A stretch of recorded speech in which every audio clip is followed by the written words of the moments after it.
This is Legacy Battle. Make sure you don't turn this off because I assure you, you have not seen this episode, even though you may think you have.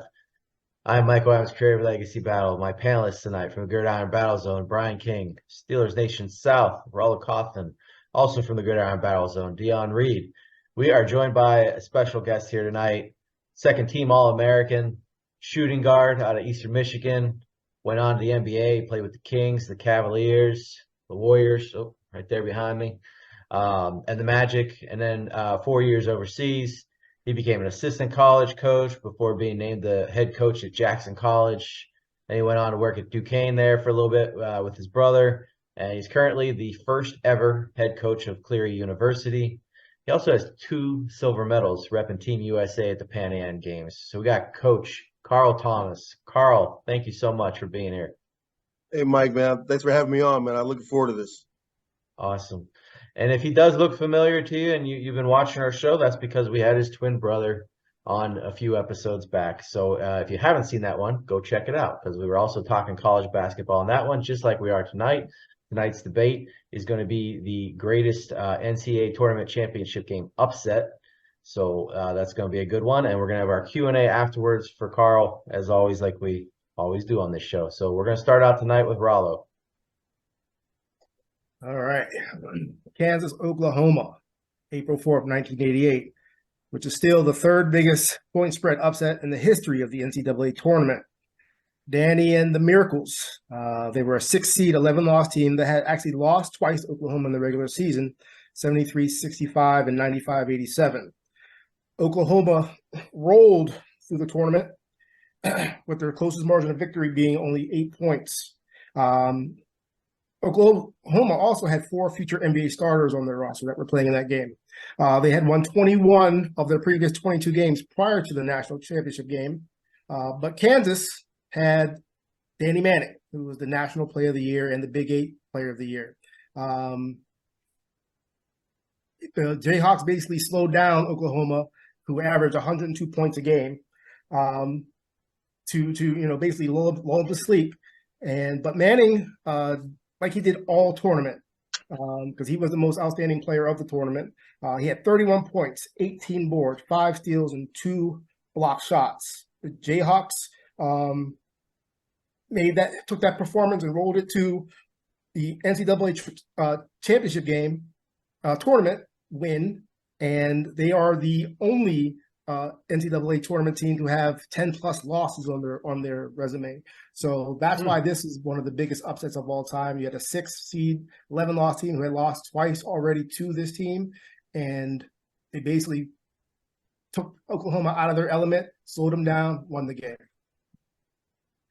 So, Carl, Kansas wasn't quite the Kansas we know today at that point, and I think Manning kind of really helped escalate them into what they've become. But 10 losses, did they just get hot at the right time? I mean, what do you think happened there? I think they did. I mean, it only takes six games to get hot to win it all. And actually, we got Charles and I got to see him in Eastern Michigan. We got to see him up close and personal because we were in the same region as them out in Nebraska. And they didn't look like much, quite frankly. I mean, Danny probably would hate to hear me say that now. But I didn't really think they looked like much. I mean, they were a good team, and he was a special talent. But I thought if they could win a game, we could win a game because they played before us. We just happened to play Pitt, who was number 2 in the country with Charles Smith and Jerome Lane, all those guys, and we had no shot. Had a good first half, but didn't have really a shot in the bigger scheme of things. But no, Danny was amazing, and the guys that he brought along with him, which what shows in today's game, if you have good role players and a good superstar in college, you can do a lot of things. But it is crazy to hear that they lost to him twice. They had 10 losses on the year. It's amazing what can happen in the tournament, though. 11 losses. 11 losses. But it's still amazing what can happen in the tournament. I mean, we saw it this year, right? Yeah. All the teams that were big teams that thought they were going to be there, and it happened over and over and over again. I mean, Virginia happens every year. Purdue is another one. So what Danny and the Miracles did that year was pretty special. And I would have to say it does rank up there as one of the tops of all time. And it's just interesting to see like the trajectory of the 2 teams after that. What's happened to Oklahoma? I mean, yeah, you'll get in the tournament here and there, but they hadn't done much. Whereas Right. Kansas powerhouse, one of the big elite schools. But yeah, let's go on to Brian. All right, so I got a 1985 Georgetown versus Villanova. First you look at Georgetown. John Thompson's team ended the regular season ranked number 1 overall. They went 35-3, 14-2 in the Big East. They averaged 74.3 points per game. Only gave up 57.3, which was the 6th best average in the nation. Their SRS, which is a rate that balances the point differential and the strength of schedule, it was ranked number 1 in the nation. They cruised through the Big East tournament, no problem. They cruised through the March Madness tournament, averaging a point differential of just under 16 per game. And this team's roster was stacked. 5 players who ultimately made the NBA, Michael Jackson, Reggie Williams, Bill Martin, Dave Wingate, and, of course, the legendary Patrick Ewing. Villanova, on the other hand, this was not a team to get very excited about. I mean, they averaged just 4.8 points more than they allowed. The record was 25-10, just 9-7 in the Big East. They lost both of their regular season games against Georgetown. They only won 1 game in the Big East tournament. They were unranked. They drew an 8 seed for the March Madness tournament. And then they proceeded to just squeak by Dayton by 2, Michigan by 4, Maryland by 3. They took care of UNC by 12 and Memphis by 7, but the basketball world really did not view them as a really competitive matchup versus Georgetown. Nova, they found themselves 9.5-point underdogs for the finals. But in the finals, Nova was able to neutralize Georgetown by their long possession. So it's no longer legal now with the shot clock, but they were using the 4-corner strategy. They played what Sports Illustrated later called the perfect game. Their field goal percentage was an astounding 79%, and they were ultimately able to hold off the Hoyas to win the national title championship 66-64. Nova, throughout what they went through, they learned how to win close games. They had their backs against the wall from late in the regular season when they actually fell to 18-9 and were on the bubble for the tournament. Yet they pulled off one of the greatest late season runs ever, including their amazing upset over the star-studded Hoyas. So this was supposed to be Patrick Ewing's title. Everybody thought it. Everybody knew it was going to happen. Carl, what went wrong? Brian said it. I mean, they 79% from the floor. I mean, you forget that is mind blowing that you can go that far and without really any superstars. Easy Ed Pickney was probably the biggest superstar. The McLean brothers were, I mean, not the brothers, but the McLeans. Both Dwayne's, the nasty. I remember that big nasty left hand and shooting guy from the corner. Raleigh had him playing at the right time again. It only takes one good game and one bad game to lose it or win it. And whatever game plan Raleigh had going that game, it worked. 4 corners, Dean Smith with Phil Ford, all those guys put it into play. You can still use it. Why not use it to your advantage? We hate it right now, especially in high school basketball, when there's no shot clock. We want to see guys play. But when it comes down to one winner takes all, and you got to do what you got to do, Villanova did what they had to do. But 79% shooting from the floor is unbelievable. So hats off to those guys because they you figure all the pressure on the 21, 22-year-old to 18-year-old kids on that stage, and to be able to pull off that game plan, you got to take your hats off to Raleigh and his players.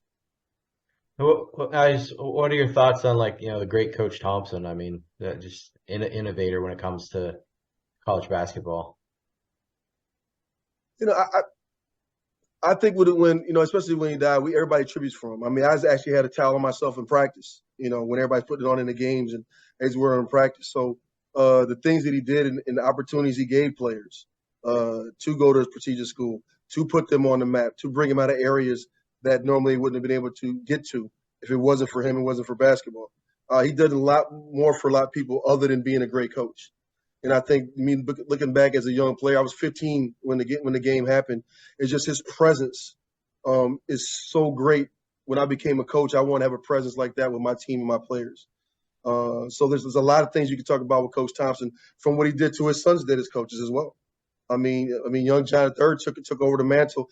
How about trying to take over that position from your dad, right? Right. And he did it, and he did a good job of it, right? So I think a lot of African American coaches in the game right now give a lot of their due to John Thompson, and for the right reasons. It's well warranted. All right, let's move on to Dion. So yeah, when you think about Cinderella teams, you can't leave out NC State in 1983. Perfect Cinderella story. It wasn't just the NCAA tournament, but their story actually started back in their own conference tournament. I don't know if you guys remember, but just like Brian's team, this NC State, they were a team that was on the bubble, needed to win out in the their conference tournament just to make it to the NCAA tournament, and they had nail biters like the entire month of March. As far as the championship game, happened April 4th, 1983, in Albuquerque, New Mexico. Houston came in 31-2, a 31-2 record, number one seed in their region in the whole NCAA bracket. NC State, they came in as the sixth seed. Houston was favored by 7.5 points. Houston, I mean, they got the nickname Five Slammer Jammer for a reason. 6 NBA players with Reed Geddes, Larry Minshew, Michael Young, Alvin Franklin, Hakeem, Clyde Drexler. I mean, come on. You know what I mean? This is, you talk about Patrick Ewing. That was supposed to be his championship. This was Houston's championship right here. No one expected NC State to have a chance. But of course, the legendary Coach Jim V, he started off the game with making some comments before the game, just trying to have a little fun with the media, talking about that they were going to hold the ball for 40 minutes just so the other team wouldn't score. But that's the exact opposite of what happened. They came out the gate flying. This was a high paced game throughout the whole game. They ended up getting Clyde Drexler into foul trouble in the first half. He had 4 fouls in the first half. And NC State was actually up at halftime, 33-25, and have all the momentum going into the half. Houston, they come out strong. They had a 17-2 run, causing Coach V to burn up his timeouts. And if you rewatch the game, he was extremely upset about the timeouts that he had to burn. But Whittenburg, he made some crucial shots to get NC State back into the game. Some turnovers helped NC State as well to get back into the game, and some free throws. NC State defense was relentless. They, after getting back into the game and going back and forth with the lead, the final 3 minutes, Houston did not score a single basket. And as I said, Houston, they couldn't get a single basket on the free throw line or on the field. They had double-digit turnovers in the second half, which, again, let NC State back into the game. But Houston, when they were up before the 3 minutes, they tried to do the whole hold the ball, slow the game down, try to take momentum from NC State, which actually cost them because it took their momentum away as well because they couldn't get a basket and they were turning the ball over. When it came down to the final minute, they had a missed free throws, Houston did. And once NC State got the ball, they held the ball for the final minute. And then as final 10 seconds, they tried to push the ball to get to the basket. One bad pass almost went over the half-court line. Derek Whittenburg got the ball, threw up a Hail Mary. What they call was the worst shot, but the best pass to Lorenzo Charles underneath the basket, and he had the game-winning slam dunk. And there it is, the best Cinderella story. So Phi Slamma Jamma, they had a 3-year run there, absolutely outstanding. Dion gave us a lot of info there. So what do you think went wrong in this game, Coach? First of all, I got to say, bringing back memories right now of the game, I'm still mad. I played for the Cavs, and this little thing over my shoulder, me guarding Jordan when I was playing with the Cavs, and one of my assistant coaches at the time was Sidney Lowe, who played in the game. It was Whittenburg's running mate. And I was so mad at Sidney when I came on the team, like, man, you guys beat my guys, man. Benny should have had that steal, they'd have been fine. He had that back tip. He had that steal. They don't get Whittenburg doesn't shoot the air ball. Lorenzo Charles, we don't even know about him. So Benny Anderson had that steal. We'd have been good. But The Houston team was great. I mean, that they had no shot. I mean, I had them winning too. I was still young, but I can remember that game vividly. No one in the world, I'm not telling the country, no one in the world thought they were going to win. And I still can't believe that they won the game. I still can't believe they won the game. But again, like you said, Jimmy V coached his tail off. And that's why when you see him running around at the end of the game like crazy, looking for somebody to jump on, releasing all that emotion, that's just a combination of somebody you worked so hard to get to the pinnacle. And it does take some luck. So Lorenzo Charles was in the right spot. But again, they played their butts off and they proved it. Why you got Clyde Drexler in the game in the first half to get his fourth foul? I understand that one either. There's a lot of things that went crazy there. But, I'm a fan of college basketball. So anybody that loves college basketball, they love watching that game. They loved all these upsets.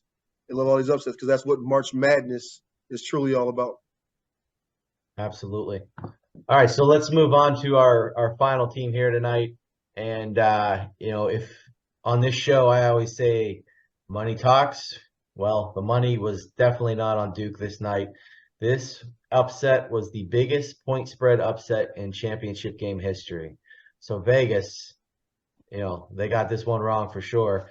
And anytime you can beat Duke, it's going to be an upset, and it's going to be a good day for whoever does that. So we're going to go to 1999 here, UConn over Duke.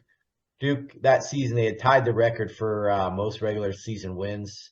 And so the 98-99 team, they had 5 players that went on to the NBA. That included Elton Brand, Shane Battier, 2 very solid players. Duke's only loss that season was a 2-point loss to Cincinnati, and that was like all the way back in November. They're the number 1 seed going into the east side of the tournament. As usual, Duke's always number 1 just because their name's Duke. They're 4 rounds to make the finals. Check this out. The first game, they won by 41 points. Now, granted, that was, against a 16 seed, but that's still 41 points. Their second game, they win by 41 points. Third game, 17 points. And then they win the next one by 21 points. So that's a pretty big spread there. So you can see that they certainly were given the right ranking of being number 1 going into the tournament. Now, UConn comes out on the west side as a number 1 seed. Now, they have 3 NBA players that would go on the NBA, Richard Hamilton being the most successful of it. Gonzaga gave them a bit of a fight in the Final Four game to play Duke. But Duke was heavily favored in this game. They led by 2 points, only 2 points at halftime. But UConn outscored them by 5 in the second half for a 3-point win. So, I mean, I can't come out to you and point at like they've all been able to. Like there was this one shot that you got Thomas's shot. You got with Rollo, you got well, I don't even remember what he said earlier. I'm blanking now, but Brian had Patrick Ewing who should have got his title. It was a little bit different in this game. It's just the fact that you're playing Duke, and anytime in college basketball, it just escalates everything. It's so much bigger, and that's why this is a huge upset. Coach K is legendary, but Calhoun has been a great coach as well. So you got to give it to him there up in UConn. And a lot of people don't want to go all the way up to UConn to play basketball. It's cold, let's just be real. So, Coach Carl, I come to you here. Vegas got it wrong. What are your thoughts on this, and why is beating Duke? Why does everybody hate Duke? I think I asked your brother this when we were talking Christian later. Why does everybody hate Duke?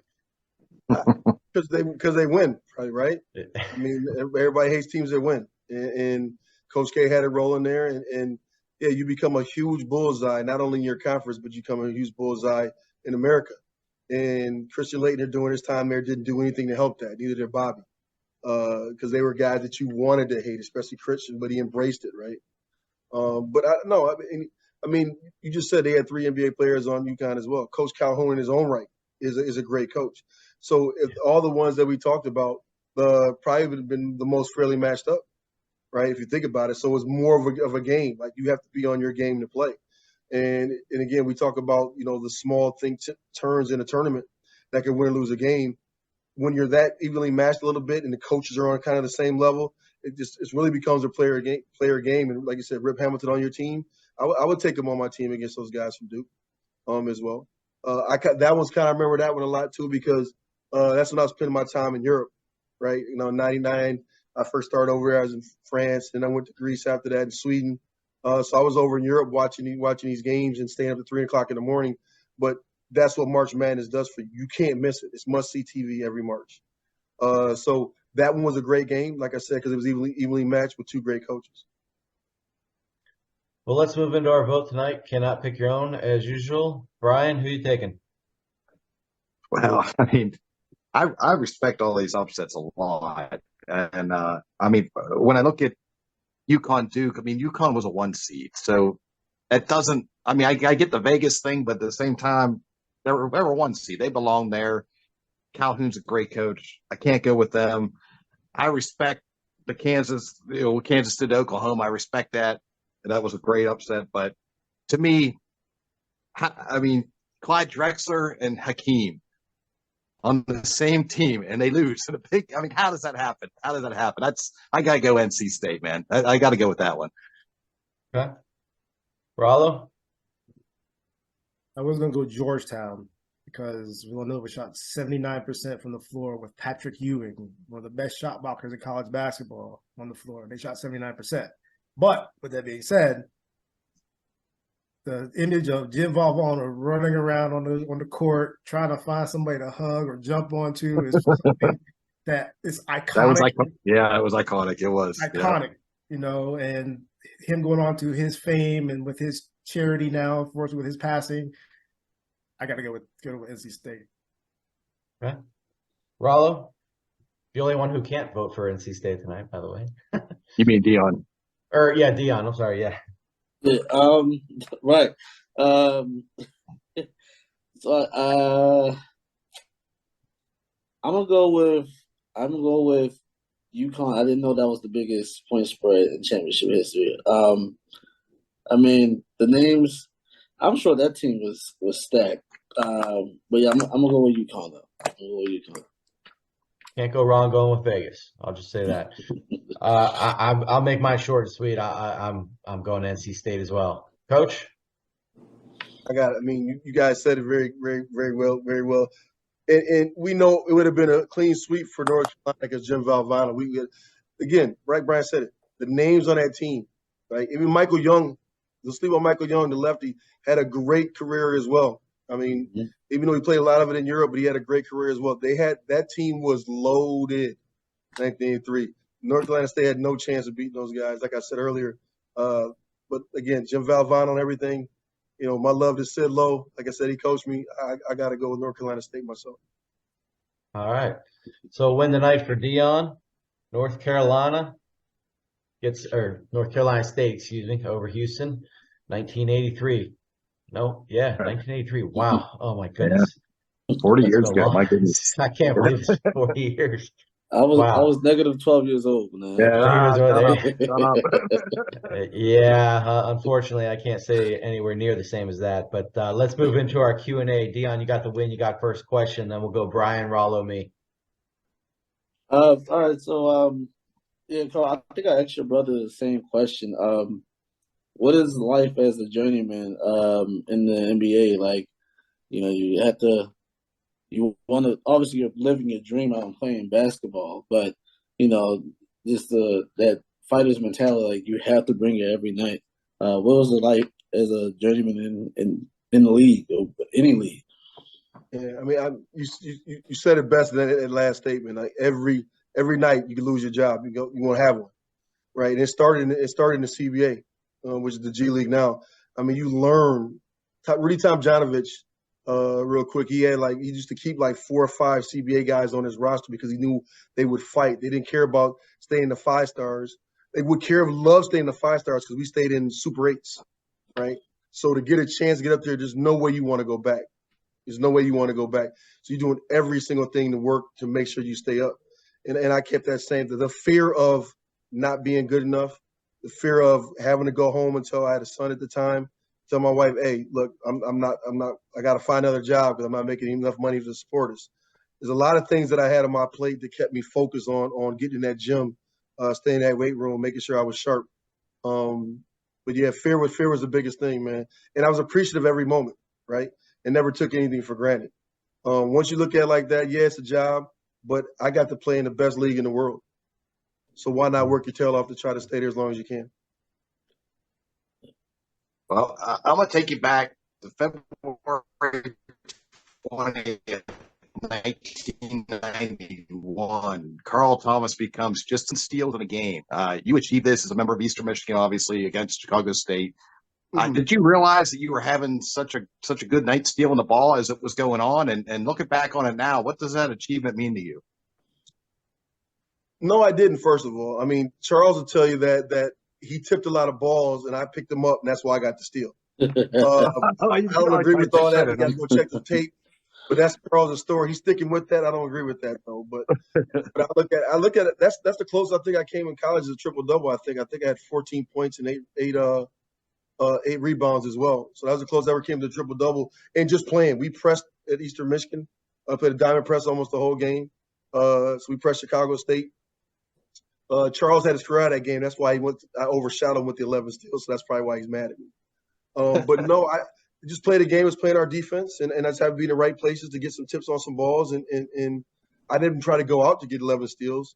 But after the game, when they told me, I was like, really. But to this day, I tell guys all the time because I'm known for my shooting, right? I'm known for my offensive stuff. And so you can go Google me, man. I'm learning like maybe 5 players that had more steals in the game than I did. Mookie Blaylock was on that list.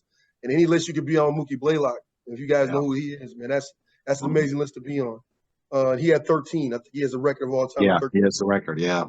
So to have 11 in the game, man, for being not known as a pure defensive guy coming out of college, I love that stat for me, especially over my brother Charles. Somebody knew it. They got you covering Jordan in your background. Quite frankly, it's ironic that happened, right? It's because I was known as a shooter, and I got on the court in Cleveland as a defender.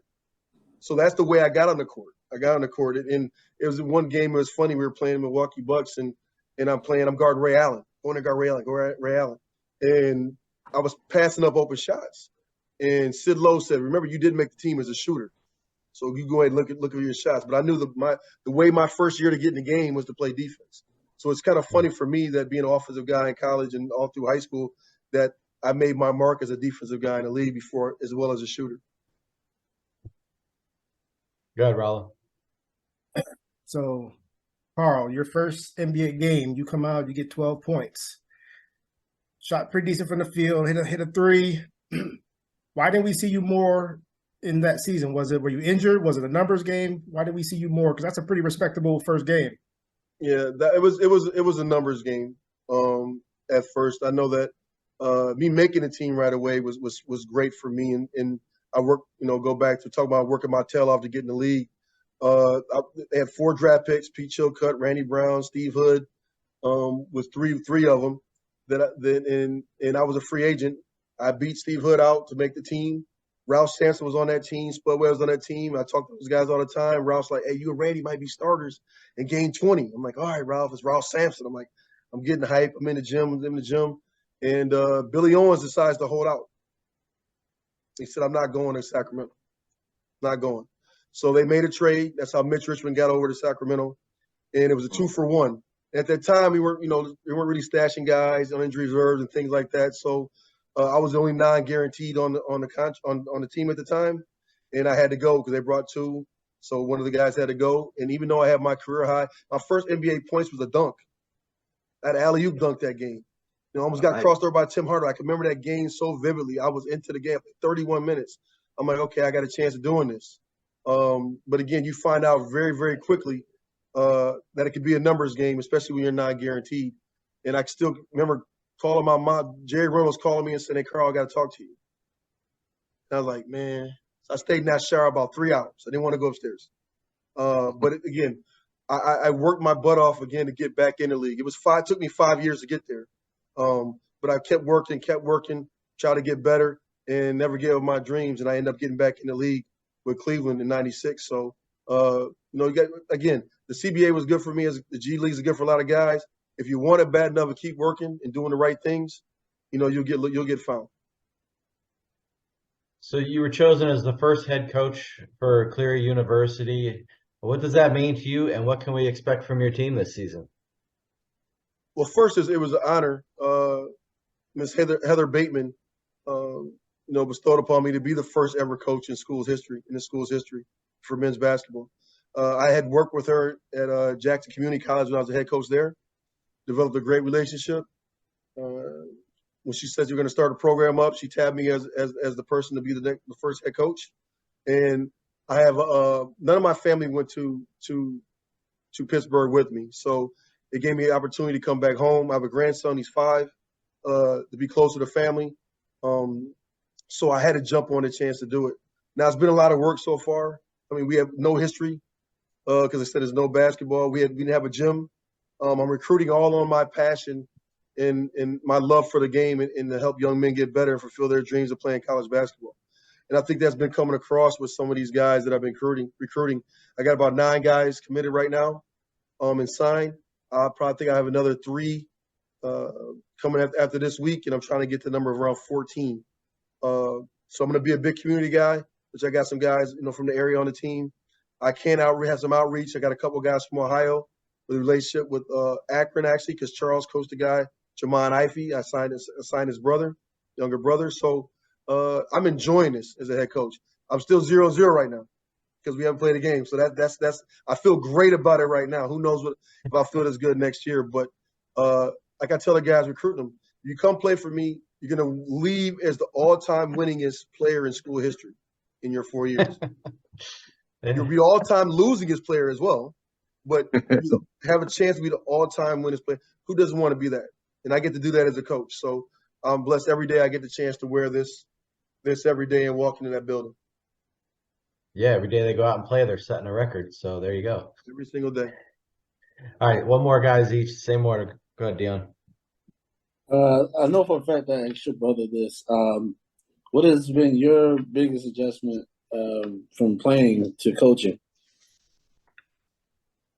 I think being 20 years in it now, I know a lot more, obviously, through experience. But I know the first thing that humbled me year one is just understanding that the players aren't you, right? And to realize their strengths and weaknesses and try to make them better in their image and not yours, right? I know there's a example of that. My first year at Eastern Michigan, there was a great shooter on our team, Danny McElhaney. He's actually from Pennsylvania, Pittsburgh area. And Danny, great shooter at Eastern Michigan, right? And sometimes in the game, he would stop shooting. And I can see from the bench, he's open. I'm like, Dan, you got to take those shots for us. John needs your help. Our big guy needs your help. And we were playing them Miami of Ohio, and he made 4 for 4 in the first half. Didn't shoot the ball the first 5 minutes, 6 minutes of the second half. So we take a time. I'm like, Danny, shoot the ball. And he said, Coach, stop yelling at me to shoot. I can't see the basket. Now, Danny's 5'10". I'm 6'4". So that taught me right away. I have to look at the game a little differently as players might see it. So we had to work on different ways to get open. Shot fake, sidestep, shot fake, one drill, pull up, pump fake, reshoot, regather on that stuff. So it helped me teach how to start teaching a different way. Because at 6'4", obviously I can see a bunch of things that he can't see. So that year 2 actually in college coaching helped me look at the game a different way. That's because of Danny McElhaney. That's nice. Carl, you were able to represent Team USA twice at the Pan American Games, 1995 and 1999, and you guys won the silver medals in both of them. So what was it like to be part of that international play experience? First of all, I'm mad we got silvers. That's the first thing. We're supposed to win gold. We're mad we got silvers. But the first one in 95 in Argentina, unbelievable atmosphere. 10,000 seat stadium.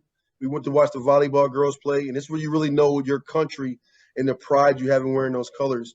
There's 10,000 people at a volleyball game, screaming, chanting, playing drums. Just that atmosphere was ridiculous, and it didn't stop when we got on the basketball court.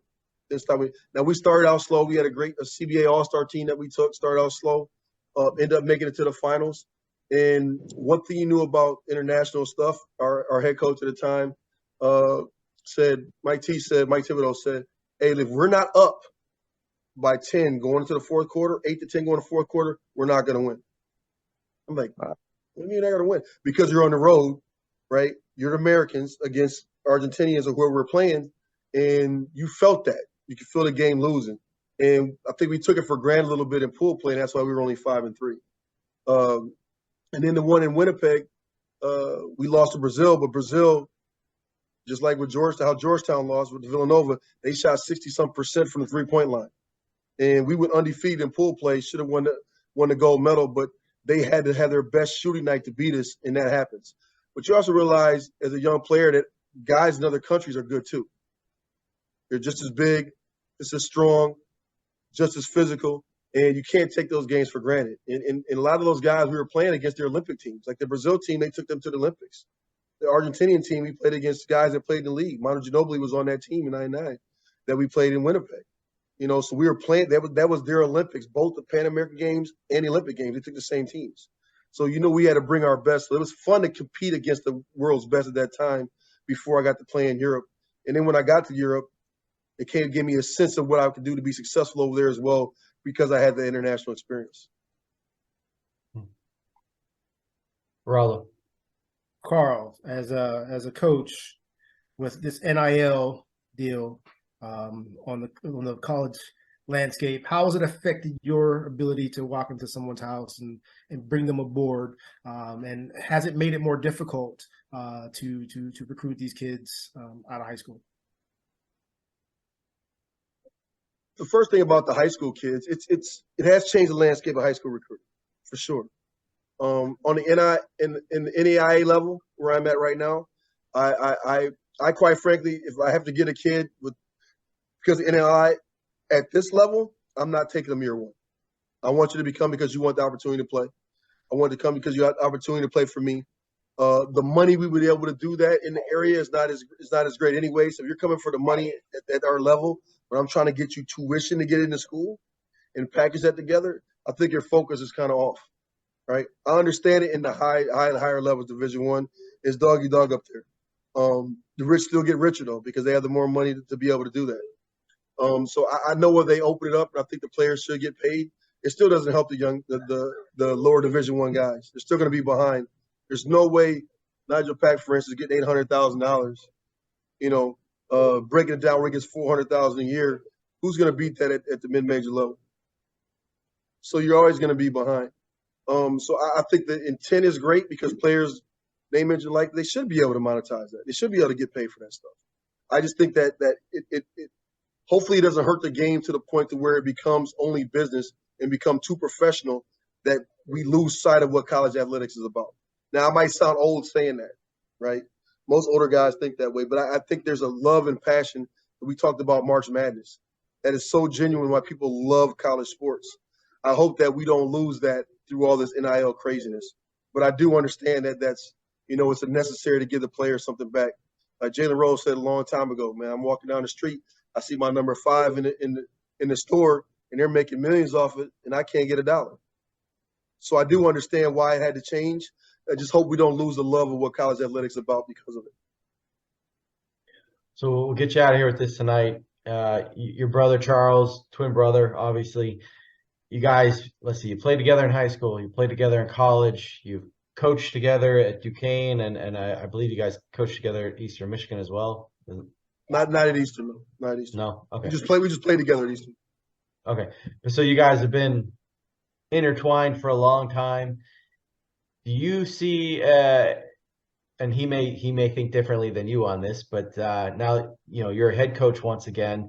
Could you see him working under you as opposed to with you when you guys were assistant coaches and vice versa? Would you be able to work for him and be told, what to do? I think that we have talked about that a little bit. If we do get a chance and to work together, it's going to be together. I mean, it's not that I can't take direction for him and he can't take it from me. We have been like this for so long. That's probably where we're going to have to be. We're going to not have to be. That's what we will be. We've got a different appreciation for each other on a coaching level from working together, unlike we ever had being players together. We were different players. We brought positive to each other's games. And I think if we got a chance to coach together as a head coach or co-head coaches or however you want to label it, I think we would do the same thing. It worked as players. We won 2 championships doing that. I think we were able to do it as co-head coaches the same way. We'd be able to do the same thing because I think we both had share the same passion about basketball. We share the same passion about helping young men and getting better and fulfilling their dreams. So I think that it'd be something sweet if it ever happened. Be something sweet. No one's ever done it either. So we get to, like I'm doing it Cleary, we get to be the first to ever do something, which is always special. Well, thank you, Coach Real Carl quick, Thomas. real quick. Oh, go ahead, Rollo. Real Yeah. quick. So Thanksgiving dinner, who's talking more, you or your brother? Who's talking more? Who's talking more trash, you or your brother? Oh, definitely Charles is. If we have family members, like when I'm with Charles, I'm talking a lot now because I got the spotlight right now. If he's sitting right next to me, right here, he talks it, then I go outside and I kick his butt. How about that? I beat him. I don't have to talk my game. I tell young men we playing shooting contests all the time in practice, right? And when I was at Eastern Michigan or wherever, and guys want to say, Coach, I can beat you in shooting. I said, I don't have to talk about it, man. You can go Google me and look it up. It's documented what I've done at the school. I left the school as an all-time three-point shooter in school history. You know, I talk about the Pan Ams. I still set the record for threes in a game in the Pan American Games. It's only been tied. So if you want to know about me shooting, you know, you can go look it up. You know, I don't have to talk about it. That's my brother. My brother will talk it. I just have to do it. Right. Well, thank you so much for joining us, Coach. We really appreciate you being on. No, I had a lot of fun. I can't believe it went so fast. We have to do this again, hopefully. It flies. It definitely flies. I'll remind everybody, make sure you hit that like and subscribe button, whatever you're listening on. We'll see you all next time. Thank you for watching. Have a great night.